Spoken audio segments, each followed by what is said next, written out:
Firstly, moonshot believing. Better description than troublemaker, I think. James, that was just incredible to sit and hear your story. And it's still so important to remind ourselves all those steps that go along the way in trying to make the impossible happen. And Ambassador Webson, like I have had a crush on you for a long time. It was so great to give you a hug. You know, this stuff that we're here speaking about, yes, we're speaking about sight. And we're speaking about sight loss and avoidable sight loss, preventable sight loss. But we're also speaking about vision. And it's rare that you get to have a kind of quiet moment, and it really feels here today in this very quiet place that we can actually reflect on what has been achieved. Yes, what's to come, for sure, of course, but what's been achieved. I'm a disability activist for 22 years, and how I became a disability activist was owning my own sight loss. As a person with a condition called ocular albinism, I'm registered blind. I have about a foot vision now, which I hid from my employers at the time. There weren't people like me out in the world of work, and so you imagined that if you spoke about your lack of vision, you would never get a chance to come on. I hadn't seen it, James. I didn't know what that was going to look like. So when we're here talking about sight, and we're talking about vision, sight is the function of the eyes, but vision is the function of the heart.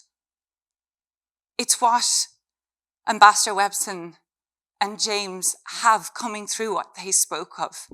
It's what every one of you who has given your time to this issue brings. It's not just the technicality of eyes, it's the heart and the desire for every one of us to have choice and to belong and not to have to hide away part of ourselves. The idea of preventable sight loss is ludicrous. We struggle so hard with the 1.3 billion people in the world who have lived experience of disability. And yet we have 1 billion people more who do not need to have low vision or sight loss. And so how do we take this moonshot thinking and this moonshot believing? How do we amplify to get, are we ever going to be able to get 1,000 James and 1,000 Ambassador Websons? Maybe, I don't know. But for this moment, whether you're James or you're Ambassador Webson, whether you're the Secretariat of the IAPB, whether it's you, the heads of organizations, or in your countries, thank you. Thank you for your part to play to get to this moment. We're always so busy rushing around thinking about what more, what next. It's not enough in this complicated world right now. But just for this moment, will you all just see your part? The star in that galaxy of moonshot thinking that has got us to here. Because it is incredible. It really is incredible. And I know that when we do this, we often say, please put up your hands, people who've got an issue with sight correction, right? I know that's the thing, because we're trying to show that everybody has it. But that's desperately unfair, because I'm not going to see your hands, right? And that's not going to happen. I really do. And I love that image, James, of all the leaders with glasses. So what happens if I asked you to take all of your glasses off? Would you see me? What do those glasses mean to get you into this room?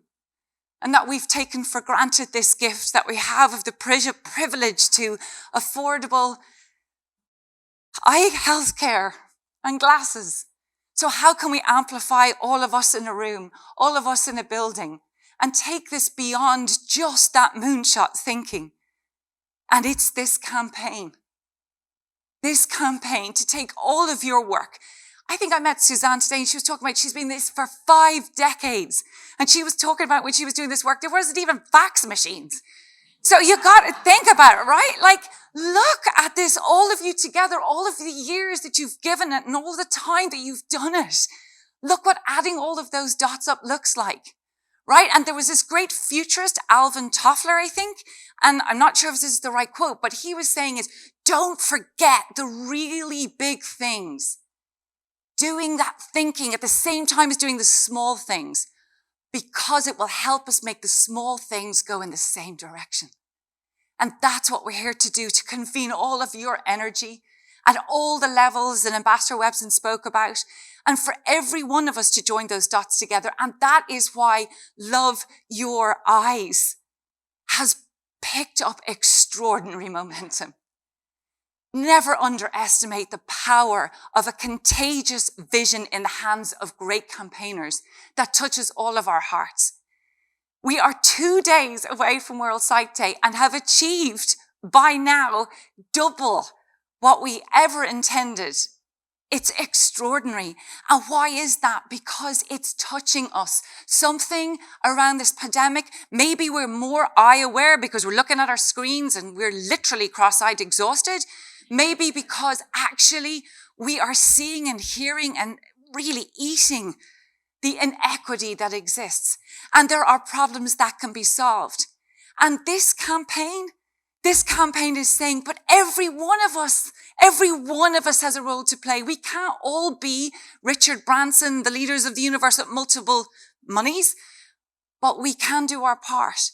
It's inviting every single one of us, 8 billion for 1 billion on this planet, to look after and take care of our eyes, to look after my eyes, to love my eyes, and then spread that contagion.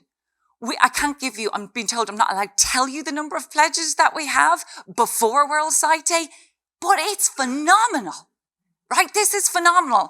And I don't know, is that a trickery that we're doing so that everybody gets more excited?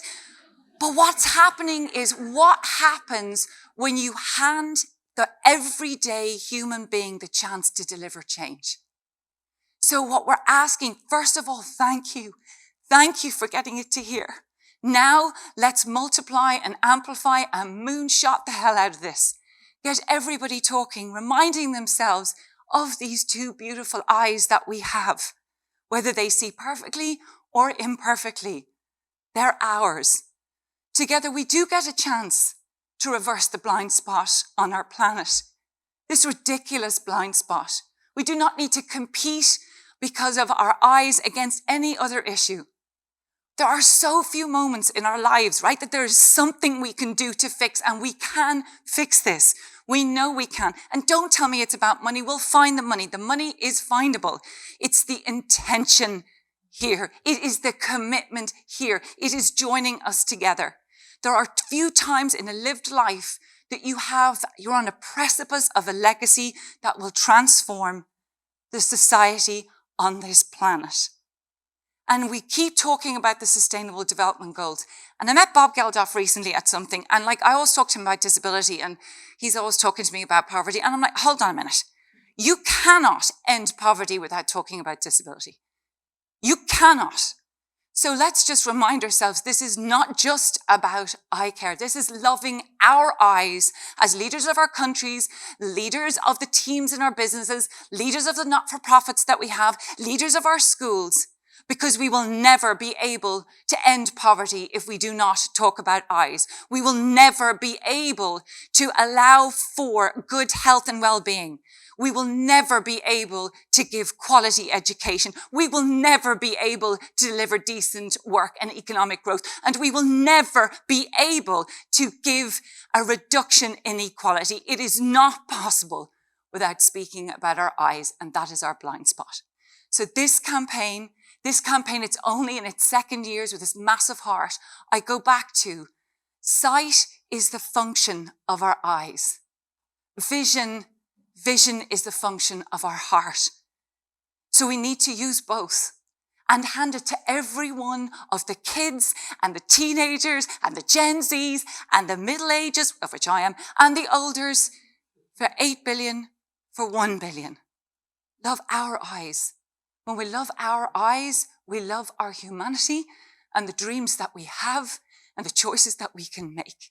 So just as we leave today, reach out, watch out. on Thursday. Get as many people talking, because using your voice is the soul that we need to make sure that this does not stop here. So thank you, every single one of you. Thank you for allowing me to stand on this stage. And congratulations, you're all incredible.